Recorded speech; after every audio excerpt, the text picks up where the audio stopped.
বাজানো প্রচন্ড শীতের মধ্যে আমার নবীর মাত্র একটা মাত্র কম্বল ছিল। এই কম্বলটা গায়ে লাগাইতেন, আবার বিছানার উপরে বিছাইতেন। অর্ধেক বিছানার উপরে বিছাইয়া অর্ধেক নবীজি গায়ে দিয়ে ঘুমাইতেন।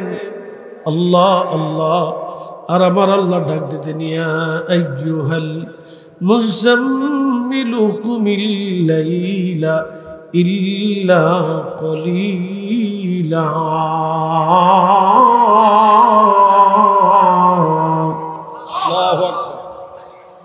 ওই কম্বল মুড়া দিয়ে নবী ঘুমাইলে আল্লাহ ডাক দিতেন, ও কম্বলওয়ালা হাবিব, উঠেন, রাত্রের কিছু অংশ জাগরিত হন, আমার ইবাদতে মশগুল হন। ওয়ামিনাল ফাতাহাজ্জাদ বিহি নাফিলাতাল লাক। তাহাজ্জুদ আপনার জন্য আমি অতিরিক্ত করে দিয়েছি নবী গো, আপনি তাহাজ্জুদ পড়েন। যদি তাহাজ্জুদ আপনি নবী পড়েন, একটা মহান মর্যাদা আল্লাহ আমি আপনাকে দিব। আসা আইয়াবআসাকা রাব্বুকা মাকামান মাহমুদা।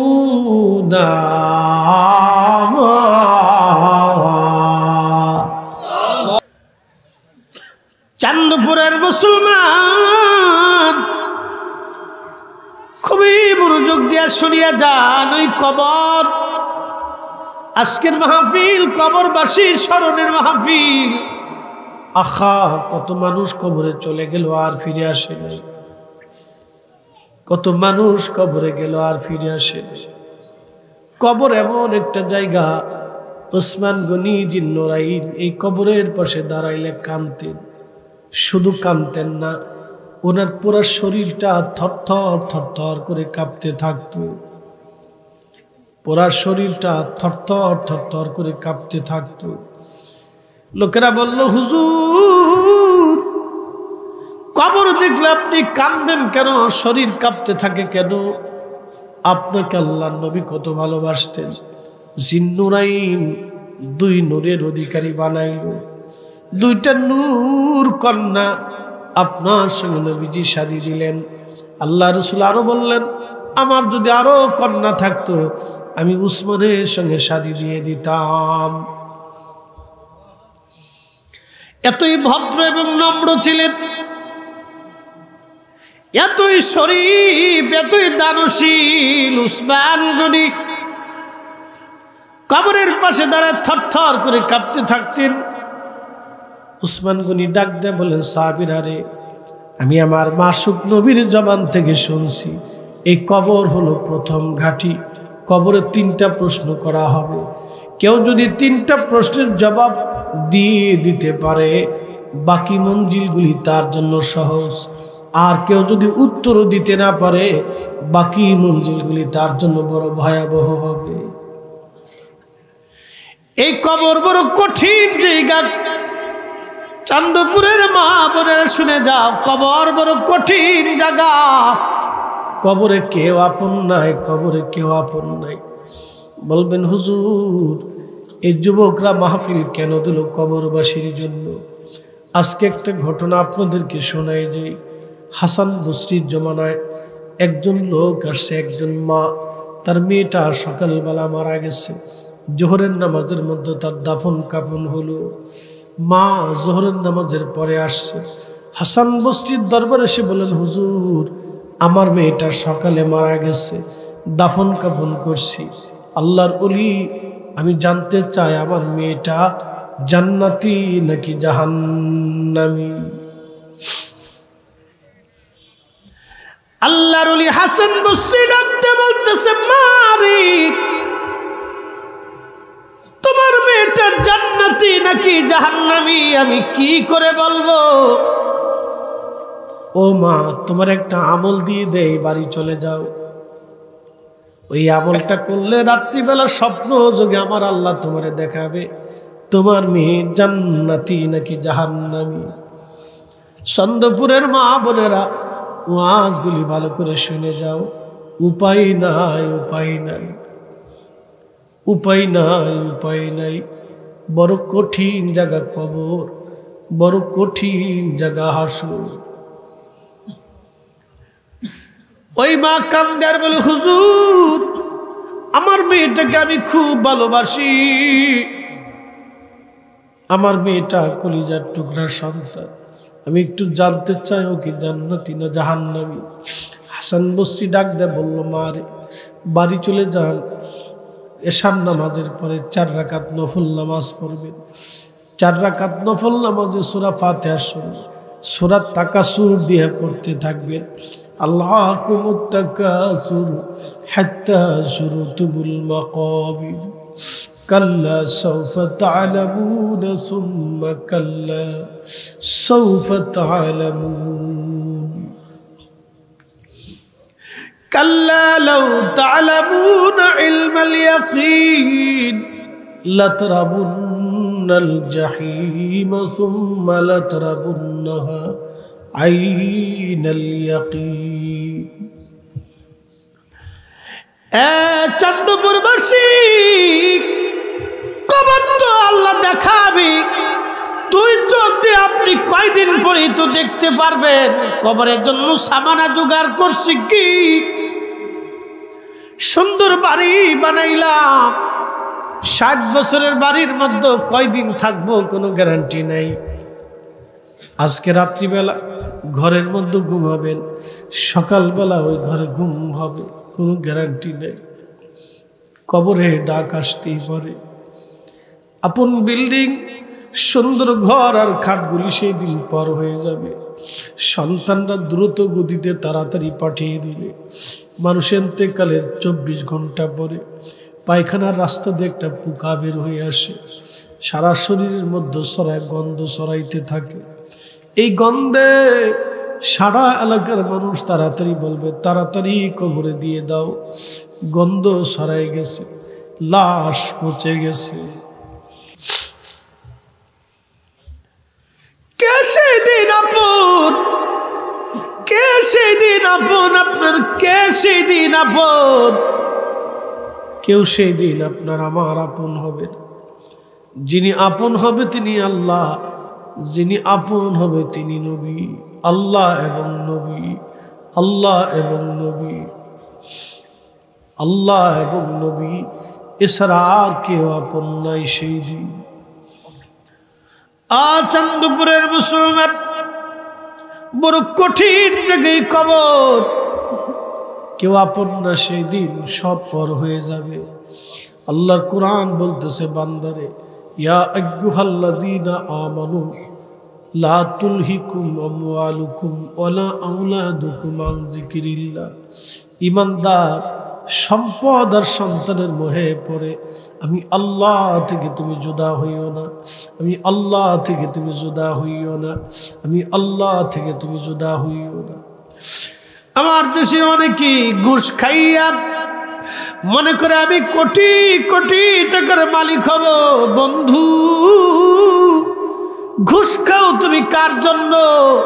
করোনার সময় বহু মানুষ মারা গেল, আহা সন্তান বাবার লাশের পাশেও আসে নাই ভয়ে। কি কথা বলেন ঠিক কিনা? সন্তান বাবার লাশের পাশে ভয়ে আসে নাই। যেই সন্তানের জন্য মানুষ হারাম খায়, মানুষ ঠকাই, অন্যের মাথায় বাড়ি দেয়, ওই আপনজনই তো আপনার আপন হবে না। তাহলে লাভ কি মানুষ ঠকাইয়া? তাহলে লাভ কি মানুষ ঠকাইয়া? তাহলে লাভ কি প্রতিবেশীরে ঠকাইয়া? তাহলে লাভ কি আত্মীয় স্বজনরে ঠকাইয়া? তাহলে লাভ কি ভাইরে ঠকাইয়া? তাহলে লাভ কি বন্ধু ঠকাইয়া? কোনো লাভ নাই, কোনো লাভ নাই, কোনো লাভ নাই। 4 পয়সা মূল্য নেই। ওই মহিলা কান্দের, বলে হুজুর কি আমল করব বলেন? বলে মারে এশার নামাজের পরে 4 রাকাত তুমি নফল নামাজ পড়বা। 4 রাকাত নফল নামাজে সূরা তাকাসুর পড়বা। এই তাকাসুরের ভিতরে আল্লাহ সর্বপ্রথম বলছে আল্লাহুকুমুত তাকাসুর, মানুষ সম্পদের প্রাচুর্যের প্রতিযোগিতায় সম্পদ রুজি করতে যাই আমি আল্লাহকে ভুলে গেছে। একটু দেখবেন আজ আপনারা সারা বাংলাদেশে কে কত সম্পদের মালিক হইতে পারে, অবৈধ পন্থায় কে কত টাকার মালিক হতে পারে এটা নিয়ে সারা দেশে প্রতিযোগিতা শুরু হয়ে গেছে। হালাল হারামের তোয়াক্কা নেই, কে কত টাকার মালিক হতে পারে হালাল হারামের তোয়াক্কা নাই, শুধু টাকার দরকার। কি কথা কর না কেন, ঠিক কিনা? শুধু টাকার দরকার, কে কত টাকার মালিক হবে এই চিন্তায় সবাই, কে কারে ঠকাইবে শুধু এই চিন্তা, কে কারে ঠকাবে এই চিন্তা, এই চিন্তায় কে কারে ঠকাবে শুধু এই চিন্তা। আল্লাহর কোরআন বলে মানুষ প্রাচুর্যের প্রতিযোগিতায় আমি আল্লাহকে ভুলে গেল। কত সময় হাত্তা যুরতুমুল মাকাবির, কবর পর্যন্ত, কবর কবর কবর। একদিন মাটি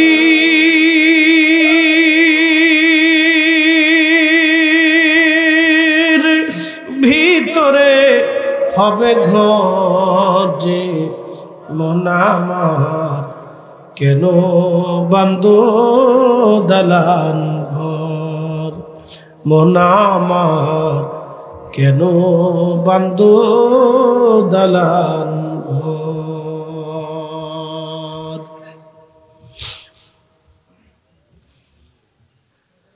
চাঁদপুরবাসী ওই মহিলা চলে গেল। হাসান বসরি বললেন, মারে এশার নামাজ পড়ে 4 রাকাত নফল নামাজ পড়ে তসবিখানা হাতে নিয়ে দুরূদ শরীফ পড়তে পড়তে পড়তে পড়তে ঘুমাইবা। আল্লাহ স্বপ্ন দেখাবে তোমার মেয়ে জান্নাতি না জাহান্নামী। ওই মহিলা রাত্রিবেলা চলে গেলেন। এশার নামাজ পড়ে ওই মহিলা রাত্রিবেলা এশার নামাজ পড়ে 4 রাকাত সূরা তাকাসুর দিয়ে নামাজ পড়লেন। নামাজ শেষ করার পরে দুরূদ শরীফ পড়তে পড়তে পড়তে পড়তে ঘুমাই গেল। ঘুমাই যাওয়ার পরে স্বপ্নের ঘরে দেখতেছে ওই তার মেয়েটা জাহান্নামের কঠিন আযাবের মধ্যে গ্রেফতার হয়ে গেছে। মাকে দেখে মেয়েটা কান্দার বলে, মা আমি জাহান্নামের কঠিন আযাবের মধ্যে গ্রেফতার হয়েছি, মা আমি কঠিন বিপদের মধ্যে পড়ছি, মা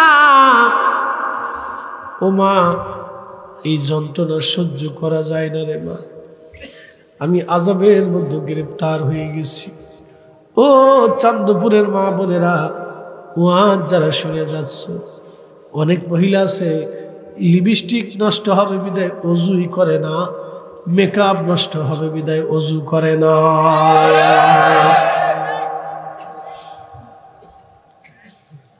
ফিলিস্তিনের নারীদের দিকে তাকান, যুদ্ধ চলতেছে, ওরা বোরকা ছাড়ে না, সন্তান শহীদ হয়ে যাচ্ছে, বোরকা ছাড়ে না, কোলের মধ্যে বাচ্চা মরে যাচ্ছে, হিজাব খুলে না। কি কথা কন না কেন, ঠিক কিনা? নিজেরা যুদ্ধ করতেছে, সন্তানকে পাথর টেনে টেনে বের করতেছে, কিন্তু হিজাব খুলে না, বোরকা খুলে না। ও মা বোনেরা, তারাও নারী, তোমরাও নারী। তারা কোন দেশের নারী জানোনি? ওই জমিনে আম্মাজান সারার কবর, ওই জমিনে আম্মাজান হাজরার কবর, ওই জমিনে আম্মাজান সারার রওজা, ওই জমিনে ইব্রাহিম খলিলুল্লাহ রওজা, ও জমিনে ইসাক আলাইহিস সালামের রওজা, ও জমিনে ইয়াকুব আলাইহিস সালামের রওজা, ও জমিনে 70,000 নবীর বিচরণ, 1.25 লক্ষ নবীর নামাজে আগমন। অতএব ওই জমিনের মানুষ আলাদা। এ নারী সমাজ, ফিলিস্তিন থেকে তোমাদের শিখে নেওয়া উচিত, প্রচন্ড যুদ্ধে ক্ষুধার যন্ত্রণায় আর আহত নিহত বম্পিংয়েও তারা তাদের বোরকা ছাড়ে নাই, হিজাব খুলে নাই। এটার নাম ঈমান, ঈমান, ঈমান। কথা বলেন ঠিক কিনা?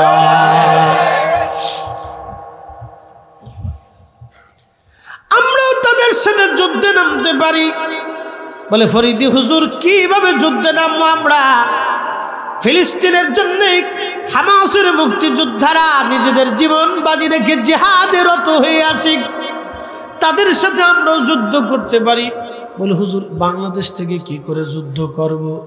ইসরায়েলের পণ্য আছে, পেপসি, কোকা কোলা, এরপরে আপনার ফান্টা, আবিজাবি, এইগুলি আমরা কিনবো না, খাবো না, সবো না। ইসরায়েলের পণ্য আছে নেসলে, নেসকাফি কফি, নেসলে দুধ এবং বিভিন্ন ধরনের প্রোডাক্ট ও খাবার। নেসলে কোম্পানির কোনো কিছু কিনবো না, খাবো না, শোবো না। আর ইসরায়েলের ফান্টা, পেপসি, কোকা কোলা কিনবো না, খাবো না, শোবো না, বিক্রিও করবো না। এইগুলি যদি আমরা পরিত্যাগ করতে পারি, অন্তত বাংলাদেশ থেকে কিছুটা হলেও আমরা ফিলিস্তিনিদের সঙ্গে যুদ্ধে শরীক হতে পারি। কথা কোন ঠিক কিনা?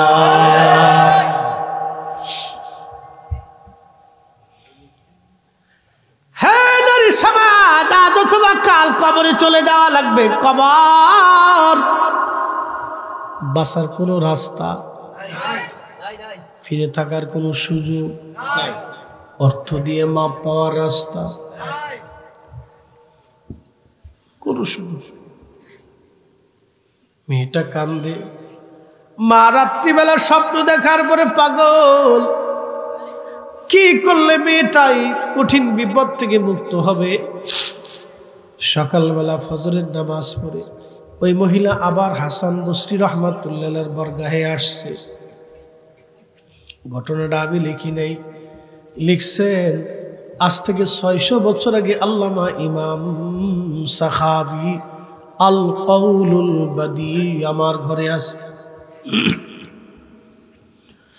আল কাউলুল বাদির ভিতরে তিনি ঘটনাখানা লিখছেন। 600 বছর আগের কিতাব, বিশ্ববিখ্যাত হাদিস বিশারদ ইমাম সাখাবি, তিনি এই কিতাবখানা লিখছেন। হাসান বসরি রহমাতুল্লাহ দরবারে আবার আসছে। হুজুর, আপনার বাতলানো আমল আমি করার পরে রাত্রিবেলা দেখছি আমার মেয়েটা জাহান্নামের লেলিহান আগুনের মধ্যে জ্বলতেছে। হুজুর, কি করব আমি? হাসান বসরি বললেন, মা বাড়ি চলে যান, আপনার মেয়ের নামে অধিক পরিমাণে সদকা দিতে থাকেন, দান করতে থাকেন, দেখেন দানের বিনিময়ে আল্লাহ মাফ করে কিনা। সতুরাবাসী চান্দপুরের মুসলমান মনোযোগ দিয়ে শুনিয়া যান। এই জমিনের মাটির নিচে একজন আল্লাহর কুতুব ঘুমানো। জমিনের মাটি অনেক বড় দামি, যত আপনি আমি বুঝি না। আল্লাহর কোরআন বলল, ইন্নাল্লাযীনা আমানু ওয়া আমিলুস সালিহাতি উলাইকা হুম খায়রুল বারিয়া। আগে একটু কোরআন থেকে বুঝে যান। ইমানে আমলে যারা পাকা হয়ে কবরে চলে গেল, আল্লাহ বললেন উলাইকা হুম খায়রুল বারিয়া, জগতের মধ্যে তারা সেরা, সৃষ্টির মধ্যে তারা দামি, সৃষ্টির মধ্যে তারা দামি। চান্দপুরের মুসলমান, আমরা এদেশে হাজার হাজার আলেম যা করতে পারে নাই, কুতুবুল ইরশাদ একা তা করেছেন। কি কথা বলেন ঠিক কিনা? হাজার হাজার আলেম আমরা যা করতে পারি নাই, কুতুবুল ইরশাদ একা তা করেছেন। মনোযোগ দিয়ে শুনে যান। আল্লাহর কোরআন বলল, ওয়াল তাকুম মিনকুম উম্মাতুন ইয়াদউনা ইলাল খায়রি ওয়া ইয়ামুরুনা বিল মা'রুফি ওয়া ইয়ানহাউনা আনিল মুনকার। আমার বান্দাদের ভিতরে এমন একদল, এক জামাত মানুষ থাকবে যারা মানুষদেরকে আল্লাহর দিকে ডাকবে, খারাপ কাজ থেকে ফিরিয়ে রাখবে। কিয়ামত পর্যন্ত এই জামাত দল থাকবে। পৃথিবীর সমস্ত শক্তিও যদি চেষ্টা করে এই জামাত তারা ভাঙতে পারবে না। সে জামাত আল্লাহর ওলিরা, কুতুবুল ইরশাদ ঘুমিয়ে গেলেন, তার আগে ওনার পীর মুর্শিদ, তার আগে ওনার পীর মুর্শিদ, তার আগে ওনার পীর মুর্শিদ, তার আগে ওনার পীর মুর্শিদ, তার আগে ওনার পীর মুর্শিদ, তার আগে ওনার পীর মুর্শিদ। এইভাবে হযরতে মুজাদ্দিদ আল ফুসানি হযরত খাজা বাকি বিল্লাহ, হযরত আলী ফাহমুদ্দিন তুসি, হযরত শেখ আব্দুল হক মুহাদ্দিস দেহলভী, এর উপর দিয়ে চলে গেল হযরতে খাজা মাইনুদ্দিন চিশতি আজমিরি সেঞ্জুরি, এরপরে চলে গেল হুজুর গাউসে পাক মহিউদ্দিন আব্দুল কাদের জিলানী। এইভাবে যুগের পর যুগ আল্লাহর কিছু পেয়ারা বান্দারা তারা এই জমিনের ভিতরে মানুষদেরকে আল্লাহর কাজের জন্য ডাকছে, ভালো কাজের দিকে মানুষদেরকে ডাকছে, খারাপ কাজ থেকে মানুষদেরকে ফিরাই নিয়ে গেছে। আমরা হাজার হাজার আলেম যা একা করতে পারি নাই, কুতুবুল ইরশাদ একা একা তাই করে দেখিয়ে দিয়ে গেছেন। কথা বলেন ঠিক কিনা?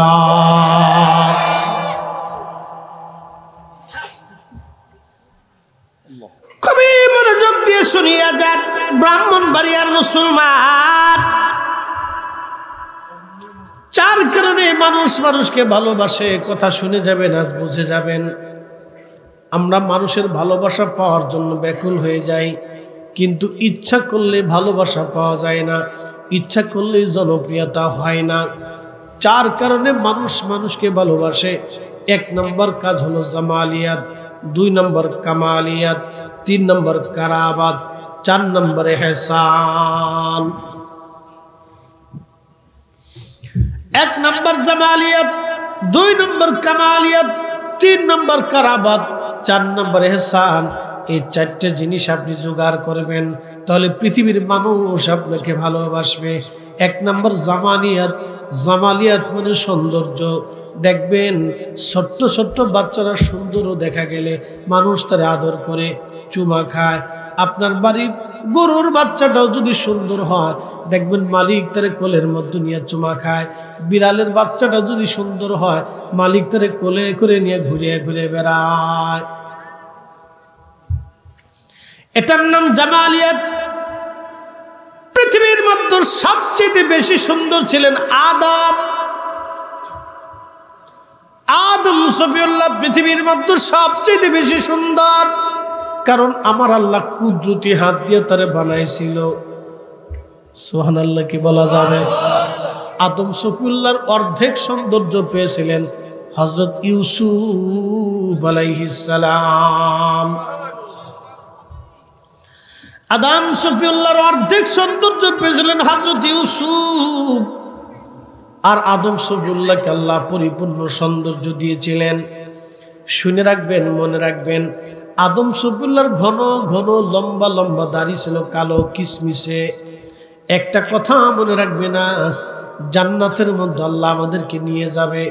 আল্লাহ আমাদের জান্নাতের মধ্যে কোনো দাড়ি থাকবে না, শরীরে কোনো পশম থাকবে না, আমরা থাকবো লোমহীন, একবারে 32 বছরের একবারে সুঠাম দেহের মানুষের মতো।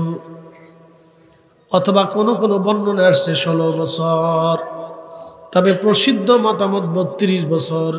একটা মানুষ যেমন সুন্দর থাকে, সুঠাম থাকে, শক্তিশালী থাকে, এইরকম আমার আল্লাহ রাব্বুল আলামিন জান্নাতে বানাবে। চুল দাড়ি তার কিছুই থাকবে না, অর্থাৎ তার দাড়ি লোম অবাঞ্ছিত লোমও থাকবে না। শুধু সৌন্দর্যের জন্য মাথার চুল থাকবে, ভুরু থাকবে, কিন্তু দাড়ি মোহসার তার থাকবে না। জান্নাতের মধ্যে কোন জান্নাতের দাড়ি নাই, কিন্তু একমাত্র আদম সফিউল্লাহর দাড়ি থাকবে। একসাথে বলবেন মারহাবা। কিচিমিচি দাড়ি, খুবই কালো ঘন। আবুল বাশার আদম সফিউল্লাহর দাড়ি থাকবে জান্নাতের মধ্যে। আর আদম সফিউল্লাহর একটা পরিচয় থাকবে, এই পরিচয়ের নাম হলো আবু মুহাম্মদ, মুহাম্মাদের বাবা। জোরে বলবেন কি মারহাবা, আরো জোরে। আদমের পরিচয়, আমাদের নবীর পরিচয় হবে জান্নাতে। একসাথে জোরে বলুন আল্লাহ, আরো জোরে, আরো জোরে আল্লাহ, আরো জোরে। জান্নাতের পরে আর কিছু আছে আমাদের? কথা বলেন, জান্নাতের পরে আর কিছু আছে? সেই জান্নাতে আল্লাহ তার রাসূলকে এত পরিমাণে ইজ্জত দিবে,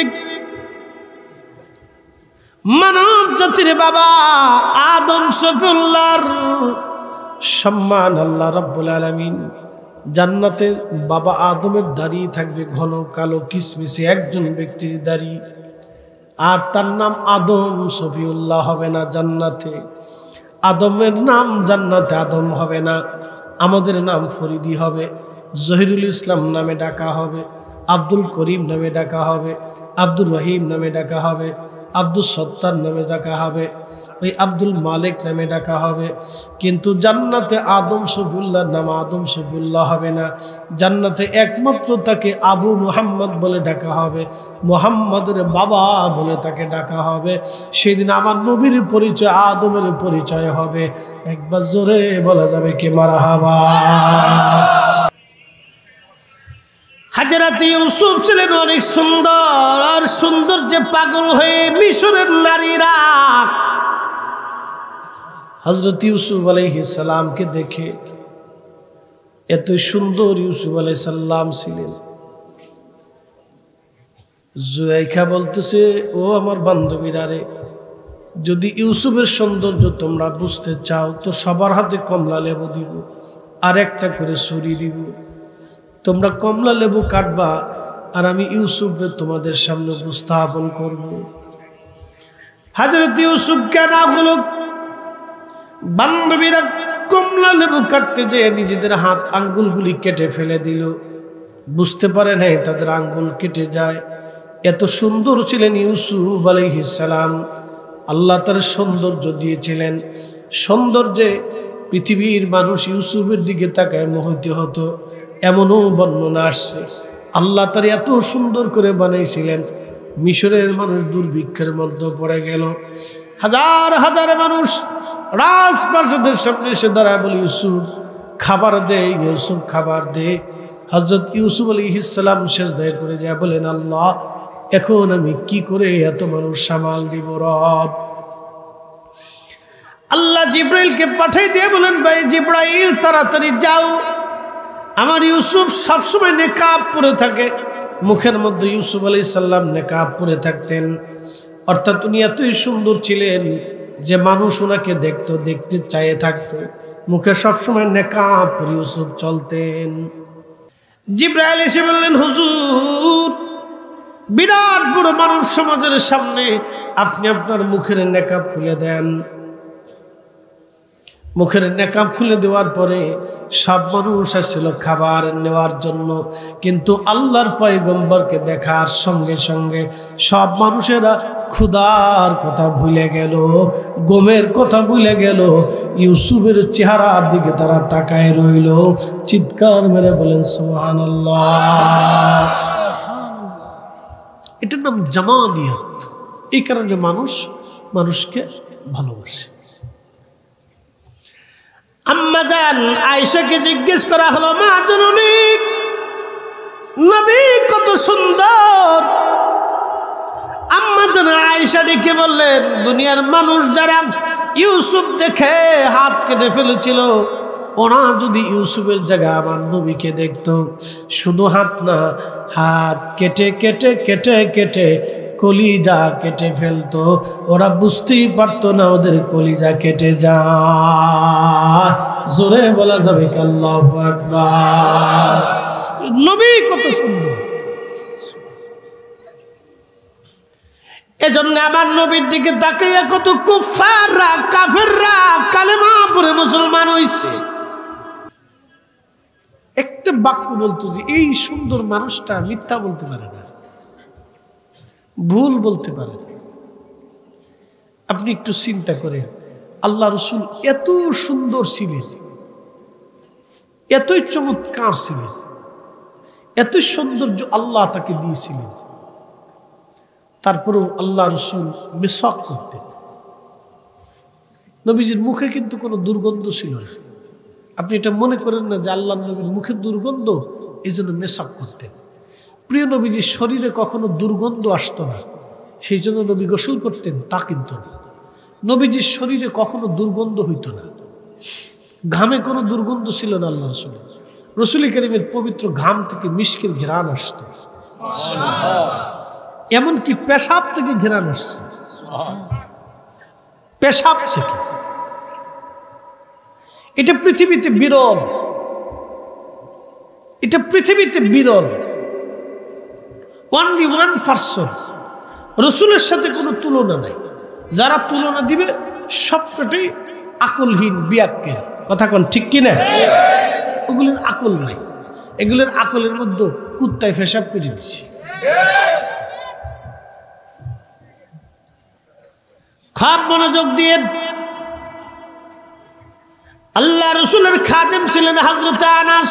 উনি বলতেছেন, নবীজি খানা গ্রহণ করার পরে নবীজির একটা রুমাল ছিল, রুমাল দিয়ে হাত মুছতেন। তো তরকারি মুছতে মুছতে মাঝে মধ্যে এটা ময়লা হয়ে যাইতো, কালো হয়ে যেত, দাগ পড়ে যাইত। খাদেম রসুল আনাস বলেন, আমি এটা ধুতো করতাম না, কোনো পানি দিয়ে ধুইতাম না, আগুন জ্বালাইয়া এই রুমালটা আগুনের মধ্যে ছেড়ে দিতাম। আগুন জ্বলতো, আগুনের মধ্যে রুমাল পুড়তো, কিন্তু ময়লা পুরে পরিষ্কার হয়ে যাইত। রুমালের সুতার মধ্যে কখনো আগুন লাগে না। আল্লাহু আকবার।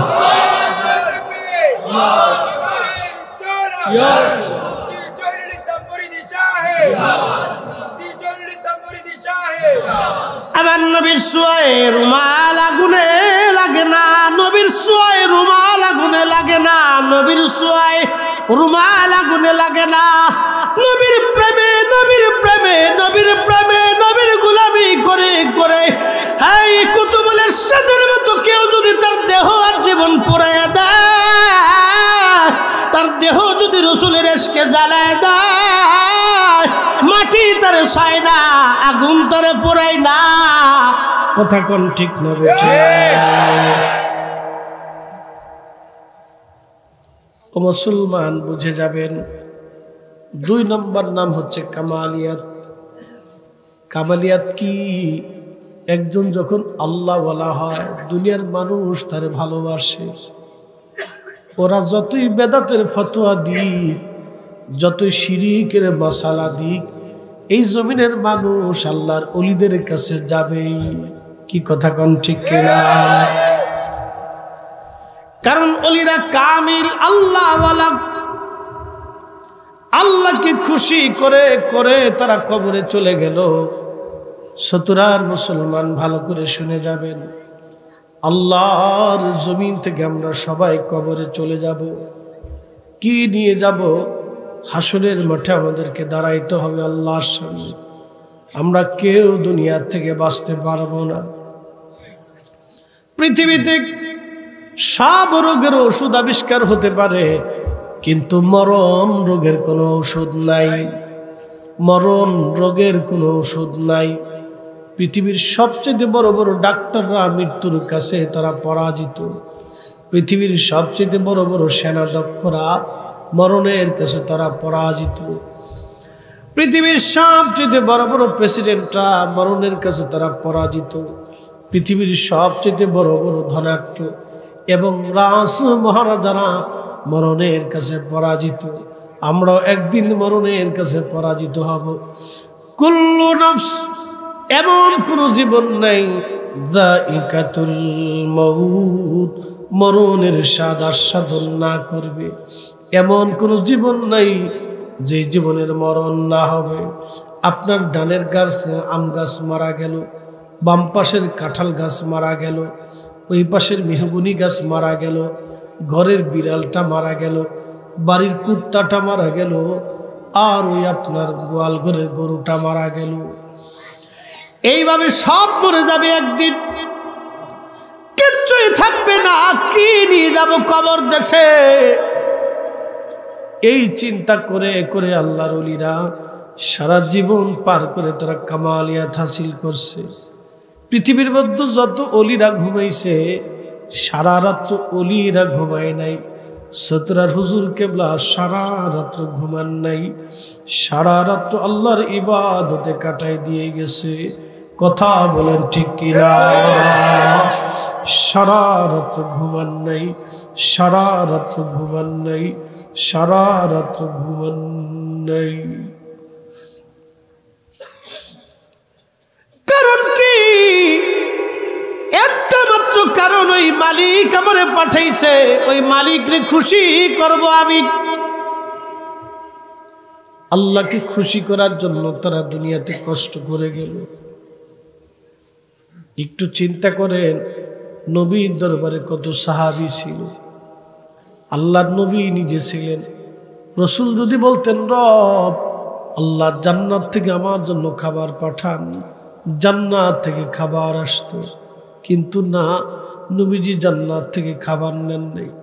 এই যে শীতের মধ্যে আমাদের কতগুলি কম্বল আছে, একটা নিচে বিছাই, আর একটা উপরে গায়ে দিই, আরো 2-3টার সঙ্গে আমরা জড়াই।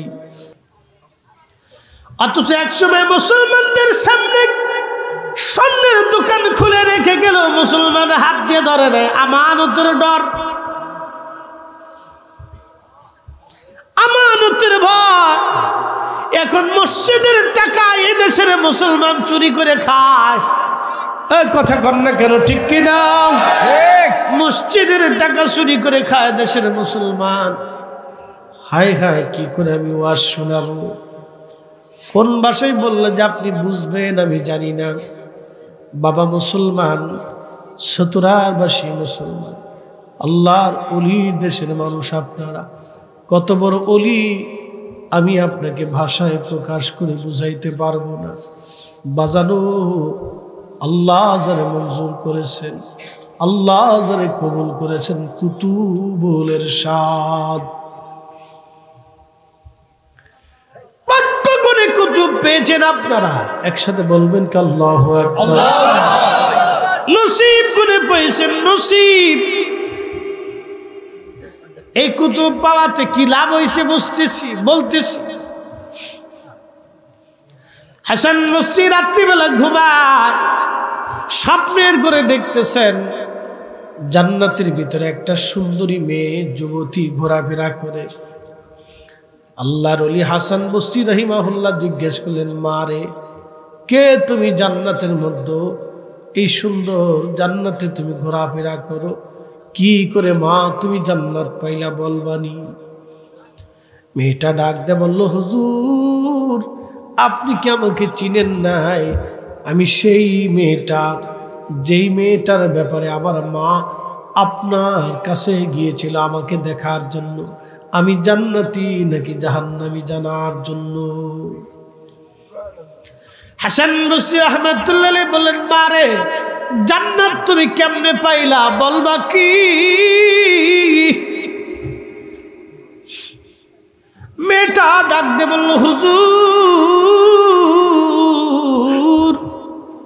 জান্নাত আমি পাইছি একটা মাত্র কারণে। বলে, কারণ কি মা বলো? বলে, আমরা যে গোরস্থানে মা আমাকে দাফন করছিল, সেখানে আমি শুধু একা না, আরো 70,000 মুসলমানের কবর এখানে আছে। কত পুরাতন কবরস্থান! 70,000 কবরবাসী এখানে, 70,000। এই 70,000 গোরস্থান, কবরবাসীর গোরস্থানের পাশ দিয়ে একজন আল্লাহর ওলি যাচ্ছিল। মারহাবা কর। ওলি আল্লাহর দাম কত বাপ! আজকে বুঝে যান। আমি যে বলছিলাম শরফুল মাকিন আবার শরফুল মাকান, শরফুল মাকান আবার শরফুল মাকিন। কিছু জায়গার কারণে মানুষের দাম বাড়ে, কিছু মানুষের কারণে জায়গার দাম বাড়ে। শাহজালাল ইয়ামিনী সিলেটের কারণে সিলেটের দাম বাড়লো, সতুরার হুজুর কেবলার কারণে সতুরার মানুষের দাম বাড়লো, ঠিক কিনা? মক্কা ঘরের কারণে মক্কার দাম বাড়লো, বাইতুল আকসার কারণে ফিলিস্তিনি মানুষের দাম বাড়লো, নবী মদিনায় থাকার কারণে মদিনার দাম বাড়লো, মানব জাতির মধ্যে নবী আসার কারণে মানব জাতির দাম বাড়লো। আল্লাহর বান্দি ডাক দে বলল, হুজুর একজন আল্লাহর ওলি এই গোরস্থানের পাশ দিয়ে যাওয়ার সময় তিনি দুরূদ শরীফ পড়ে পড়ে পড়ে পড়ে দোয়া করে গিয়েছিল। সুবহানাল্লাহ কি বলে? কোন শরীফ?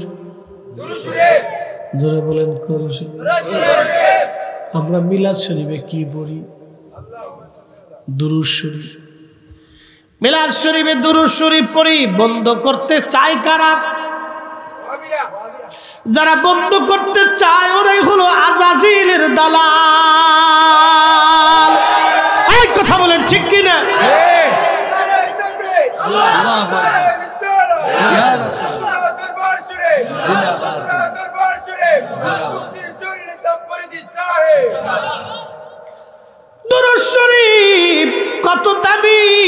বুঝাই দিয়ে যাই। ইমাম জৌজি, ইমাম সাকাবি লিখতেছে হযরত হাসান বসরি ডাক দেখে, মা জান্নাত পাইলা কেমনে বলে দিয়ে যাও। বলে হুজুর, আল্লাহর একজন ওলি গোরস্থানের পাশ দিয়ে যাওয়ার সময় দুরূদ শরীফ পড়ে পড়ে দোয়া করে দিয়ে গিয়েছিল। ওই দুরূদের উসিলায় আল্লাহর ওলির জিয়ারতের খাতিরে আল্লাহ আমাদের ৭০,০০০ গোরস্থানের সবাইরে মাফ করে দিয়ে আল্লাহ জান্নাতি বানাই দিছে। না না হয় না, আরো জোরে বলে। এই যে সুবহানাল্লাহ নাকে বুঝো কিপটিয়া, জোরে কোন সুবহানাল্লাহ। আমি বিভোর হয়ে রসুল নামের দুরূদ পড়ে যাই, ওই নামের মাঝে কি যেন এক শান্তি খুঁজে পাই, ওই নামের মাঝে কি যেন এক শান্তি খুঁজে পাই, ওই নামই আমার গলার মালা, ওই নাম জপে মোর জুড়াই জ্বালা, ওই নামই আমার গলার মালা, ওই নাম জপে মোর জুড়াই জ্বালা। আমার সব ভুল হবে না পেলে ওই, আমার সব ভুল হবে না পেলে ওই চরণ তলে ঠাই, ওই নামের মাঝে কি যেন এক শান্তি খুঁজে পাই। আমি বিভোর হয়ে রসুল নামের দুরূদ পড়ে যাই, ওই নামের মাঝে কি যেন এক শান্তি খুঁজে পাই। আমার নবীর দুরূদের এত বরকত, ৭০,০০০ গুরুস্থানবাসীর গুনাহ মাফ হইয়া জান্নাতি হয়ে গেল। একসাথে বলবেন কি আল্লাহু আকবার? না না, আরো জোরে বলেন আল্লাহু আকবার। আল্লাহর কুরআন বলল, কুল ইয়া ইবাদিয়াল্লাযীনা আসরাফু আলা আনফুসিহিম লা তাকনাতু মির রাহমাতিল্লাহ,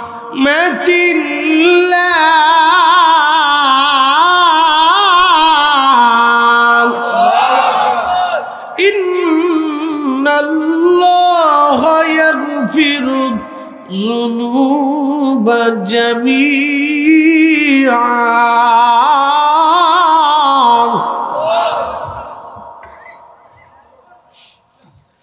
আল্লাহর কোরআন বলে, কুল হুজুর আপনি বলিয়া দিন, ইয়া ইবাদিয়াল্লাযী আসরাফু আলা আনফুসিহিম, হে আমার বান্দা, তুমি তোমার নফসের সাথে যতই কবিরা গুনাহ করো, যতই জুলুম করো, যতই অন্যায় করো, চিন্তা পেরেশানি নিও না। লা তাকনাতু মির রাহমাতিল্লাহ, আমার রহমত থেকে তুমি নিরাশ হইও না, আমার রহমত থেকে তুমি নিরাশ হইও না। ইন্নাল্লাহা গাফিরুয যুনুবা জামিআ, নিশ্চয় আমি মালিক তোমাদের জীবনের সব গুনাহগুলি মাফ করে দেব। এবার আপনারা বলেন, মাপ পাইতে হলে মাপ চাওয়া লাগবে কিনা? কি কথা কর না কেন, চাওয়া লাগবে নি? তাহলে মাপ পাইতে হলে যদি মাপ চাওয়া লাগে, দোয়া ছাড়া কেমনে চাবেন? দোয়া ছাড়া কেমনে চাবেন? অতএব নবীর মিলাদের মাধ্যমে দোয়া চালু থাকবে, কোরআন খতমের মাধ্যমে দোয়া চালু থাকবে, মাহফিলের মাধ্যমে দোয়া চালু থাকবে, এই অনুষ্ঠানের মাধ্যমে দোয়া চালু থাকবে, ফাতিহার মাধ্যমে দোয়া চালু থাকবে, কোরআন খতমের মাধ্যমে দোয়া চালু থাকবে, জিকিরের মাধ্যমে দোয়া চালু থাকবে। কথা কোন ঠিক না বেঠে? এইগুলি চালু রাখা মানে দোয়া চালু রাখা, এগুলি বন্ধ করা মানে দোয়া বন্ধ করা। উসমান গনি জিন্নুরাইন কাঁদতেন আর বলতেন, দুনিয়ার মানুষ, কবর বড় ভয়াবহ জায়গা, আমি কান্দি কবরের প্রশ্নের জবাব দিতে না পারলে আমি উসমানের জন্য বাকি মঞ্জিলগুলি বড় ভয়াবহ হবে। এই জন্য আমি কাঁদতেছি। এই জন্য এই চান্দপুরের মুসলমান, কবরে চলে যাওয়া লাগবে, দুনিয়ায় থাকার কোনো সুযোগ নাই। যেহেতু চলে যাওয়া লাগবে, আজকে থেকে তওবা করব, আল্লাহ আর না, আর না, আল্লাহ আল্লাহ আর মানুষ ঠকাবো না, আল্লাহ আর অন্যায় কাজ করব না। এখন আপনাদেরকে প্রশ্ন করি, জবাব দিবেন, সূর্য কার আইনে উদিত হয়? জোরে জোরে জোরে জোরে। এই যে এখন শীতকাল কার আইন? যদি বাংলাদেশের সরকার অথবা সমস্ত পৃথিবীর বিজ্ঞানীরা চেষ্টা করে শীতকালকে গরমকাল বানানোর জন্য পারবে? গরমের দিনে ঠান্ডা নামাইতে পারবে? বর্ষাকালে হেমন্ত নামাইতে পারবে? পারবে না। কারণ এইগুলি সব আল্লাহর আইনে চলে। একটা গাছে ফুল হয় আল্লাহর আইনে, ফল ধরে আল্লাহর আইনে, বীজ করে তা হয় আল্লাহর আইনে, বৃষ্টি নামে আল্লাহর আইনে, ফসল হয় আল্লাহর আইনে। আমাদের জীবন চলে আল্লাহর আইনে, সব কিছুই চলে আল্লাহর আইনে। তাহলে আমরাও জীবন চালাবো আল্লাহর আইনে। কথা কোন ঠিক না বেঠে? আমাদের জীবন চালাবো আল্লাহর আইনে। এখন যদি বলা হয়, বাবারে সুর জবাই করিয়া সুন্দর করে ফিরাই করিয়া একবারে কালাবোনা বানাইয়া বিরিয়ানি রান্না করে আনছি, আপনারা খান। জঙ্গলের সবচেয়ে তাজা মোটা শুয়ার জবাই করে আনছি, আপনারা খাবেন। কারণ কি? হারাম। যারা বলেন কারণ কি? কে হারাম করছে? আল্লাহ হারাম করার কারণে আপনি হারাম খাবেন না, এর অর্থ হচ্ছে আপনি আল্লাহর আইন মেনে চলেন, ঠিক কিনা? তাহলে কবরে চলে যাওয়া লাগবে কার আইনে? সুযোগ নাই থাকার। পৃথিবীর যত বড় সায়েন্টিস্ট হোক না কেন, আগামী সময়টা ভাগ্যে কি আমরা বলতে পারবো না। আল্লাহর কুরআন বলল, আমা তাদরি নাফসুম মাযা তাকসিবু গাদা। বান্দা, তুমি জানো না আগামী সময়টা তোমার জন্য কি বহন করে নিয়ে আসতেছে। যেহেতু জানি না, সেহেতু আমাদের কাজ হলো আল্লাহর হুকুম, নবীর সুন্নত গুলি মেনে মেনে চলা। আল্লাহর কুরআন বলল, ওয়ামা তাদরি নাফসুম বিআইয়ি আরদিন তামুত। মানুষ জানে না কোন জায়গা, কোন হালতে, কোন অবস্থায় তার মরণ হবে। আহা, সন্তান কোলে নিয়ে বাবা মরে যায়, বাবার কোলের মধ্যে সন্তান মরে যায়। বন্ধু, কখন মৃত্যু হবে মানুষ জানে না, কোন হালতে মৃত্যু হবে সে জানে না। আল্লাহ বলেন, বান্দা তুমি জানো না কখন কোন হালতে তোমার মৃত্যু হবে। পৃথিবীর সবচেয়ে বড় রাষ্ট্রপতি দুইজন, একজন আমেরিকার রাষ্ট্রপতি আর একজন রাশিয়ার রাষ্ট্রপতি। তারাও জানে না আগামী মুহূর্তটা কখন তাদের মরণ আসবে। পৃথিবীর সবচেয়ে বড় বিজ্ঞানী হচ্ছে রাশিয়ান বিজ্ঞানী এবং আমেরিকান বিজ্ঞানী। তারাও বলতে পারে না তাদের ভাগ্যের মধ্যে কি আছে। অতএব সেটাই যদি হয়, চান্দপুরের মুসলমান আজকে থেকে নিয়ত করে যাব, আর আল্লাহর আইনের বাহিরে যাব না। আল্লাহ কবুল করুন, সকলে বলেন আমিন। তাহলে বলছিলাম, চার কারণে মানুষ মানুষকে ভালোবাসে, জামালিয়াত, কামালিয়াত।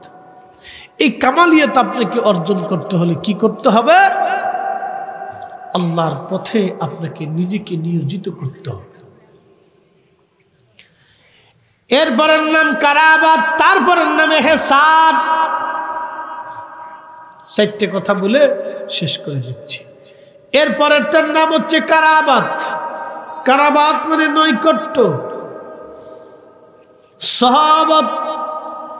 এক জায়গায় উপস্থিত হলাম আমরা, এই যে একত্রিত হইলেন, ছেলে মেয়ে একত্রিত হন, এক জায়গায় ঘুমান, একসাথে খান, এই জন্য মোহাব্বত বাড়তে থাকে।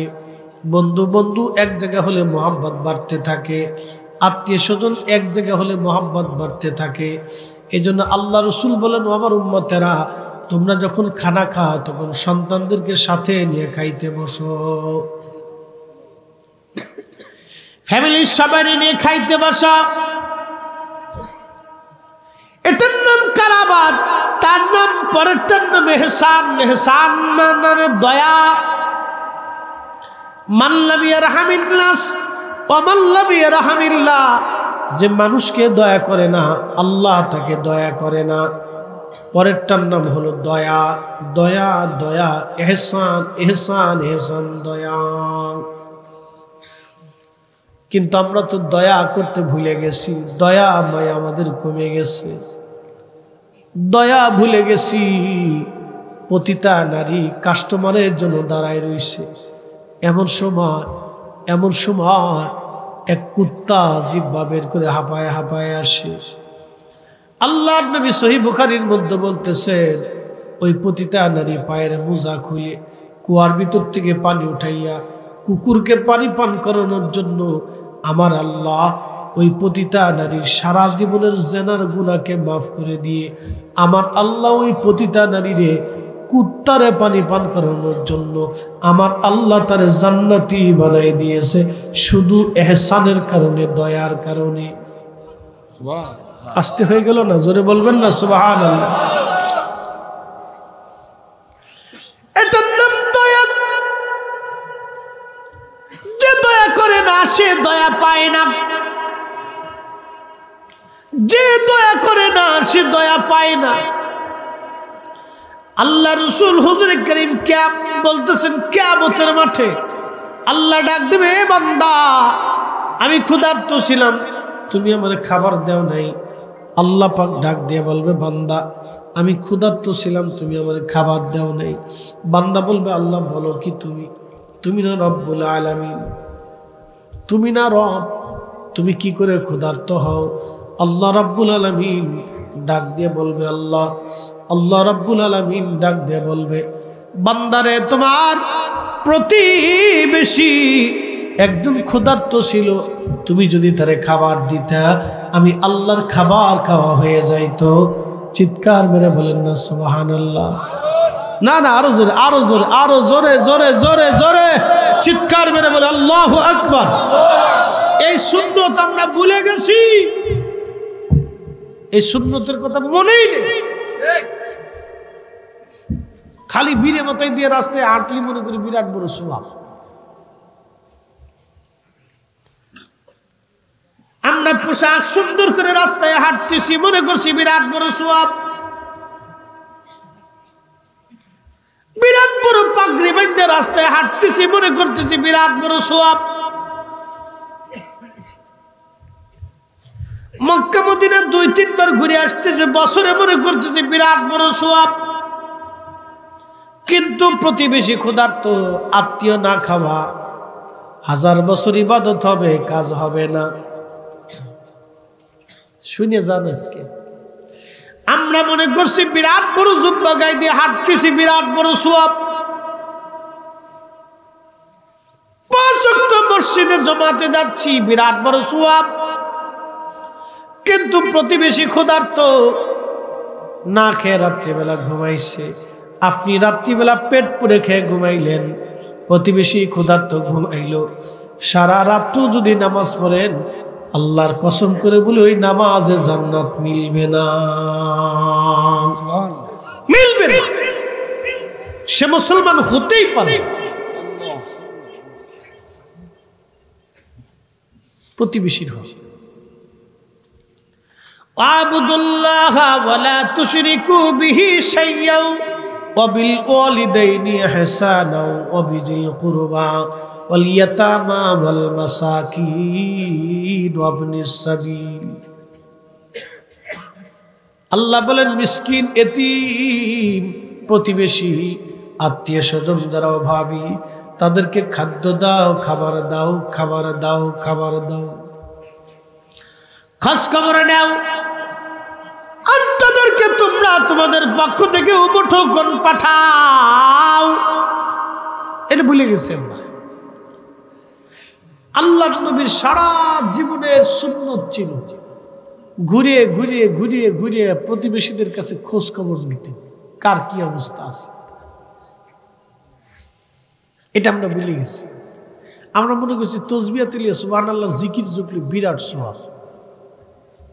সওয়াব আছে, নিষেধ নেই, কিন্তু যদি প্রতিবেশী অসুস্থ থাকে, খাবার না খেয়ে রাত্রিবেলা ঘুমা, সারা রাত্রে তসবিহ টিপলে কাজ হবে না। এই মাসালা সারা জীবন মনে রাখবেন। সুনান বাইহাকিতে নবীজি নিজে বলছেন যে তুমি ক্ষুধার্ত প্রতিবেশীকে খাবার না খাওয়ায় যদি সারা রাত্র ইবাদত করো তো তোমার নাম মুমিনের কাতারে লেখা হবে না। বাস ক্লিয়ার কথা, মুমিনের কাতারে লেখা হবে না। এটার নাম ইহসান, দয়া। এটা ভুলে গেছি আমরা, এই ইহসান শব্দটা ভুলে গেছি। এই ইহসান শব্দটা কি করে হযরত সাহাবে کرام পালন করছেন তার একটা বাস্তব চিত্র উপস্থাপন করে শেষের দিকে চলে যাবে। কষ্ট হচ্ছে আপনাদের? একসাথে জোরে বলি তো আল্লাহু আকবার। না না না, হয় না, হয় না। রাত 12টা বাজছে দেখি দুর্বল লাগতেছে। আরে আপনারা তো কুতুবুল এরশাদের দেশের মানুষ, কুতুবুল এরশাদ তো সারা রাত্রি ইবাদত করছে, আপনাদের তো সারা রাত্রি শক্তি থাকার কথা। একসাথে জোরে বলেন তো আল্লাহু আকবার। আরো জোরে, আরো জোরে, একসাথে মাঠ থেকে জোরে জোরে জোরে জোরে আল্লাহু আকবার ওয়ালিল্লাহিল হামদু বিসমিল্লাহির রাহমানির রাহিম।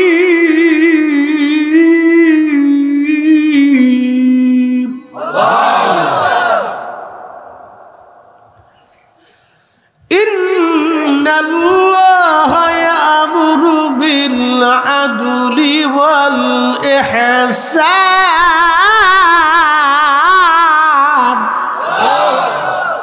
কোরআনে ওয়াল ইহসানের কথা বলছে।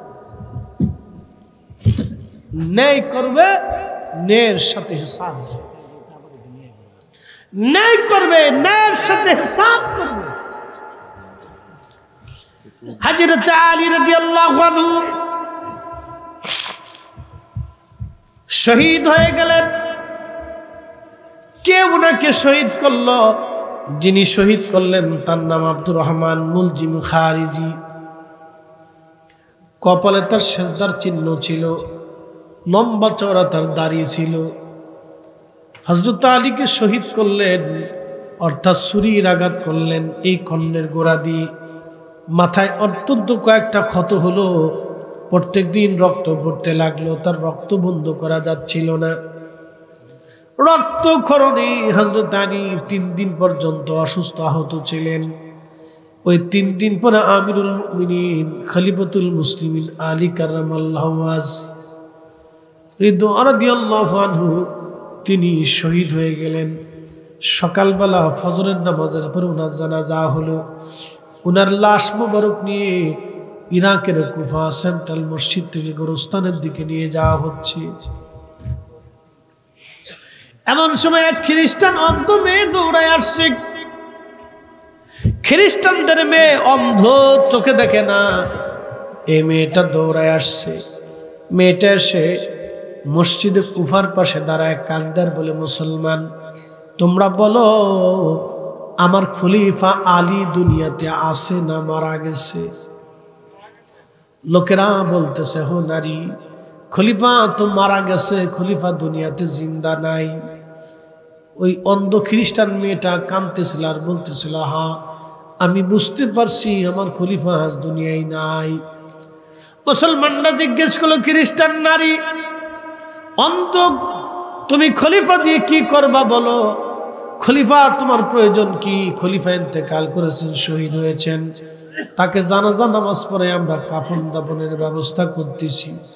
তখন ওই মেয়েটা কেঁদে কেঁদে বলল, মুসলমানরা রে তোমরা শোনো, আমার খলিফা প্রত্যেক দিন রাত্রিবেলা এশার নামাজ পড়ার পরে আমার বাড়িতে আগে যাইতেন, আমার খোঁজ খবর নিতেন, আমার প্রয়োজনীয় খাদ্য সামগ্রী আমার প্রয়োজন পুরা করিয়া আমি অন্ধ বিদায় তিনি প্রত্যেক দিন আমার খোঁজ নিতেন। তারপরে তিনি বাড়ি চলে যাইতেন। আজকে 3 রাত হলো আমার খলিফা আমার বাড়ি আসে না। একসাথে বলবেন আল্লাহু আকবার।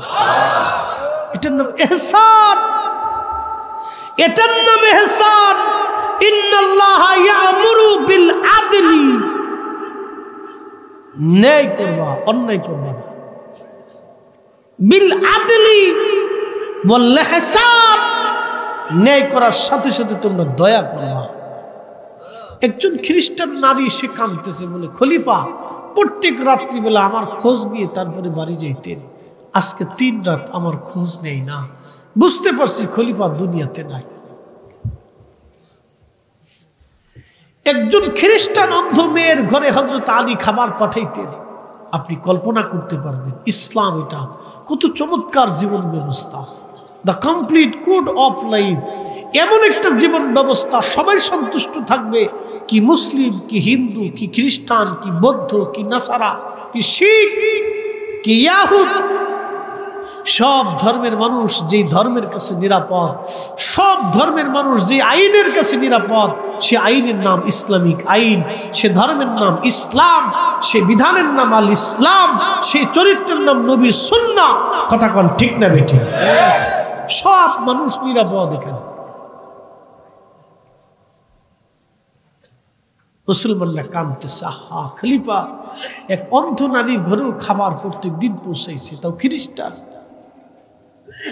আল্লাহ আমাদেরকে এই ইহসানগুলি বোঝার তৌফিক দিন। আমরা অনেক সময় এই মানুষের অনেক কিছু শিখতে চাই। আমি আমার যুবকদেরকে আজকে একটা বিষয় শিখাই দিয়েছি, মনে রাখবেন সারা জীবন আপনারা। এই যে মুরব্বীরা, মুরব্বী, আমাদের মুরব্বীরা হচ্ছে সম্মানের পাত্র। কথা ঠিক কিনা?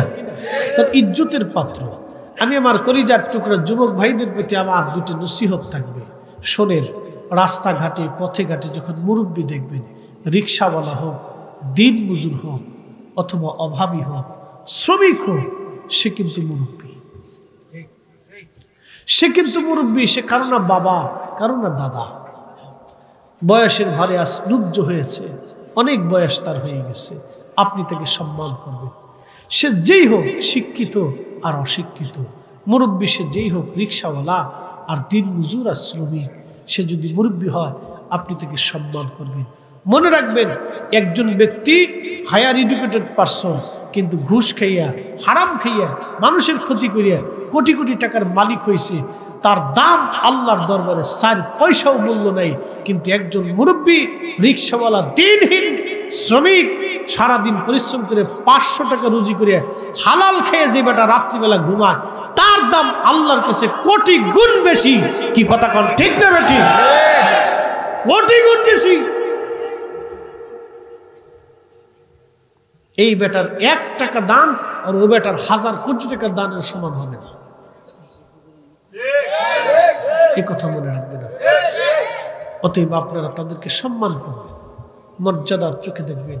একজন ব্যক্তি যদি দেখেন হালাল উপার্জন করে, পরিশ্রম করে, আপনি তাকে সম্মান করবেন।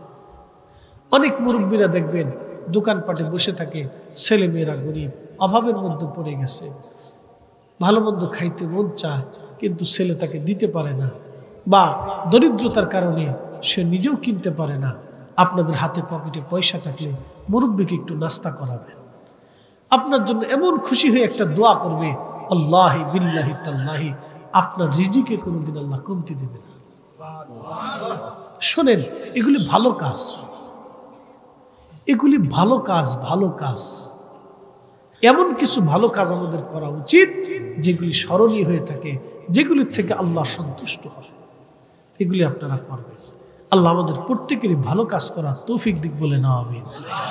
আমি নবী না চিনিলাম, কি যে ভুল করিলাম। আমি নবী না চিনিলাম, কি যে ভুল করিলাম। ভস্মে ঢালিলাম ঘি, মানুষ হইয়া ভবেতে আসিয়া মানুষের করিলাম কি। সোনার মদিনা বহু দূরে, কিন্তু মদিনাওয়ালা আমার অন্তরে, কিন্তু মদিনাওয়ালা আমার অন্তরে। আমার অন্তর জুড়ে মদিনায় আসে রে, মদিনা মদিনা বলে জিকির করি রে। সোনার মদিনা বহু দূরে, কিন্তু মদিনাওয়ালা আমার অন্তরে, কিন্তু মদিনাওয়ালা আমার অন্তরে।